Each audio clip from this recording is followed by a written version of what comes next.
नमस्कार, enlighten India में आपका स्वागत है। आज जब कोरोना संक्रमण से मनुष्य, समाज और राष्ट्रों के व्यवहार में गंभीर परिवर्तन आ रहा है, तब लोकतंत्र और राजनीति में भी बदलाव अपरिहार्य है। इसी को लेकर फेसबुक लाइव कार्यक्रम में लोकतांत्रिक मूल्यों और व्यवस्थाओं को लेकर पूछे गए सवाल पर धीमान विजयमानकर ने इसके 4 प्रमुख मॉडलों के माध्यम से जवाब दिया।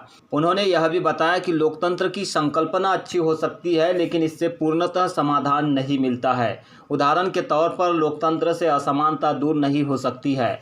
लोकतंत्र से जाति और भेदभाव की समस्या दूर नहीं हो सकती है। उनका कहना है कि जब तक संविधान में ह्यूमन राइट्स, डेमोक्रेसी और रूल ऑफ लॉ फेयर और जस्टिस की तरह नहीं होंगे और उसके प्रॉपर इंस्टीट्यूशन नहीं होंगे, हमें समाधान नहीं मिल सकते हैं। विजयमानकर ने आगे बताया कि लोकतंत्र में चुनावी व्यवस्था सबसे महत्वपूर्ण होती है। जब तक हमारी चुनावी व्यवस्था प्रातिनिधिक नहीं होंगी, सही लोग चुनकर नहीं जाएंगे और सही लोग चुनकर नहीं जाएंगे तो कानून निर्धारण, नीति निर्धारण के कार्य इस तरह से होंगे कि इसकी समस्या हमेशा बनी रहेगी। इसीलिए लोकतंत्र के जो 4 मॉडल है उनको फ्यूजन करने की ज़रूरत है। इसकी अच्छी बातों को समझकर जब तक संविधान और कानून में इसको कोडिफाई नहीं करेंगे तो लोकतंत्र इफेक्टिव नहीं हो पाएगा। सर, अगली कड़ी में सवाल विजय बौद्ध जी का है कि democracy is A correct option for welfare and what kind of democracy and other model of work. Democracy is a good way of governance and government.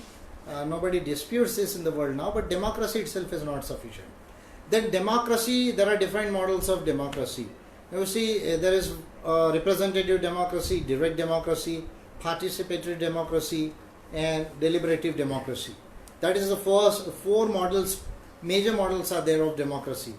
इसका जब तक आप फ्यूजन करके जो जिसमें अच्छी चीज़ें हैं चारों मॉडल्स में, वो जब तक आप नहीं लेंगे और उसको आप कॉन्स्टिट्यूशन में कोडिफाई नहीं करेंगे, जब तक आप लॉज में कोडिफाई नहीं करेंगे, तो डेमोक्रेसी इफेक्टिव नहीं हो पाती। जैसे दुनिया भर में अगर आप डेमोक्रेसी रिपोर्ट यदि पढ़ते आइडिया इंटरनेशनल का, आई फील 2018 में पब्लिश किया। Idea international is a agency of United Nations.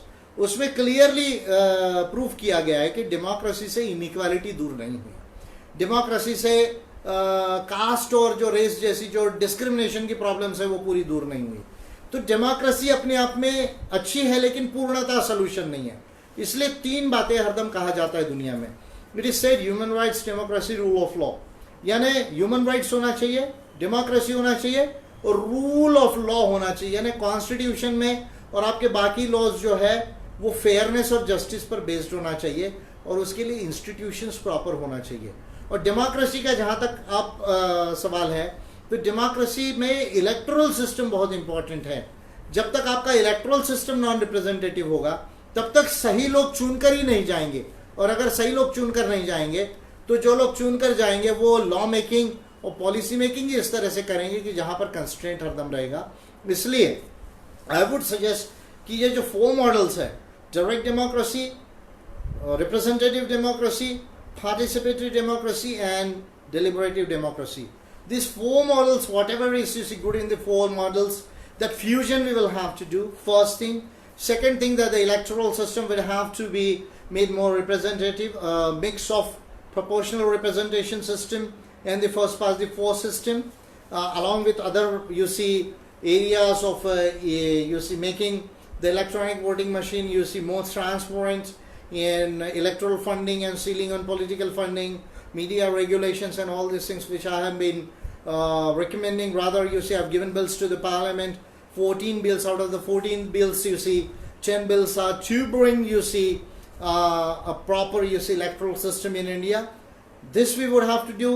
Then human rights will have to bring in the Constitution of India, and those bills already have given to the parliament.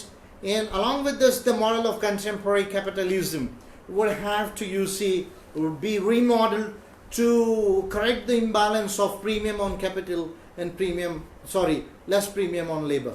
तो ये सब चीजें अगर की जाए तो मैं समझता हूँ कि democracy, human rights, rule of law, in capitalism को मॉडल को अमेंड करके एक जस्ट वर्ल्ड बनाया जा सकता है। भारत के अंदर में भी बड़े पैमाने पर एक फेयर एंड जस्ट सोसाइटी को बनाया जा सकता है। कि आज चाइना जो है उसके साथ नेपाल मिल गया है और चाइना नेपाल पाकिस्तान एक्सिस जो है वो इंडिया को घेर कर जो है वो बैठा हुआ है। नीचे श्रीलंका भी जो है वो चाइना के साथ में। ये डिफेंस पॉलिसी का और फॉरेन पॉलिसी का फेलियर है मोदी गवर्नमेंट का। तो 3 मेजर फेलियर्स मोदी गवर्नमेंट के दिख रहे हैं। एक इकोनॉमिक फ्रंट पे इकोनॉमिक पॉलिसी का मेजर फेलियर है, दूसरा जो है वो डिफेंस पॉलिसी का फेलियर है, तीसरा फॉरेन पॉलिसी का फेलियर है। और नेचुरली ये 3 फेलियर्स के साथ फिर इंटरनल बहुत सारे चीज़ें हैं जो फेडरलिज्म वगैरह के इश्यूज है, उसके ऊपर में भी इनका परफॉर्मेंस जो है वो ठीक नहीं है। तो मैं समझता हूँ कि ये एक बड़ा पहलू है। इस बीच थोड़ा इंटरनेशनल लेवल पर हम देखते हैं कि अमेरिका में फिर रेसिज्म का मुद्दा बहुत बड़े पैमाने पर उठकर ऊपर आया जॉर्ज फ्लॉयड की डेथ के बाद में। जॉर्ज फ्लॉयड का जो मर्डर हुआ, एक तरीके से जो पुलिस ने जो है उनके नेक पर जो है वो अपनी नी रखी और नी रख के जो है उनका जो है मौत हो गई। तो आई कांट ब्रीथ जो है और ब्लैक लाइव्स मैटर जो है, ये 2 स्लोगन लेकर जो है बहुत बड़ा आंदोलन अमेरिका में हुआ। उसके बाद यूरोप में, ऑस्ट्रेलिया में, हर जगह जो है इसका सपोर्टेशन मिला। हमने भी अम्बेडकराइट पार्टी ऑफ इंडिया की तरफ से जैसी ये घटना हुई, मैंने फेसबुक लाइव के माध्यम से, तो उस समय मौका नहीं मिला, पर फेसबुक के माध्यम से पोस्ट और ट्विटर के माध्यम से इस विषय में लिखा कि रेसिज्म कहीं पर भी हो वो सही नहीं है। तो रेसिज्म जो है या कास्टिज्म जो है, तो ये दोनों जो है वो systemic, historical, systemic and systematic जो है वो डिस्क्रिमिनेशन है। ये 3 तरह के डिस्क्रिमिनेशन है। और ये अमेरिका में जो हो रहा है ये शो करता है कि वन ऑफ द लीडिंग जो है वो oldest constitutional democracy, USA is the oldest constitutional democracy in the world.